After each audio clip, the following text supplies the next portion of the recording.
சுண்டல் குழம்பு செய்முறை சொல்கிறேங்க. வடை சட்டியில் எண்ணெய் ஊற்றிக்கோங்க. பட்டை, லவங்கம்,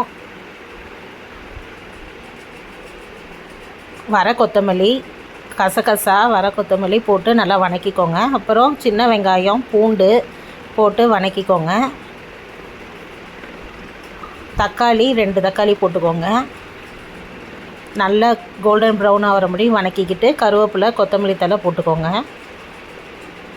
உப்பு தேவையான அளவு போட்டுக்கோங்க.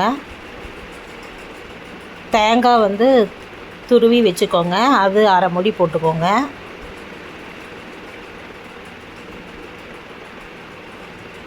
இந்த அளவு ஒரு 6 பேர் சாப்பிட்லாங்க.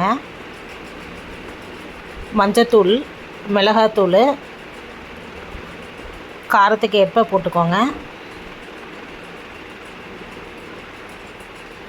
வர கொத்தமல்லி தூள் 3 ஸ்பூன் போட்டுக்கோங்க. சுண்டல் வேக வச்சு எடுத்துக்கோங்க.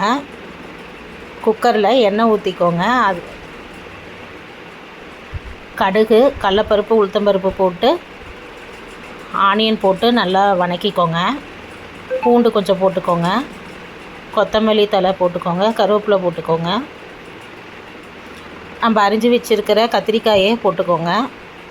உங்களுக்கு பிடிச்சா வேறு காய் கூட போட்டுக்கலாம். பெருங்காயத்தூள் போட்டுக்கோங்க. விளக்கெண்ணெய் 1 ஸ்பூன் ஊற்றிக்கோங்க. வயிறுக்கு ஒன்றும் பிரச்சனை பண்ணாது. புளி கரைச்சி வச்ச தண்ணியை ஊற்றிக்கோங்க. அப்புறம் நம்ம வணக்கி அரைச்சதை ஊற்றிக்கோங்க.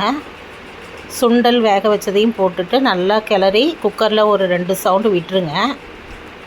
பச்சை வாசலாம் போனோன்னே எடுத்து சுண்டல் குழம்பு ரெடி. சப்ஸ்கிரைப் பண்ணி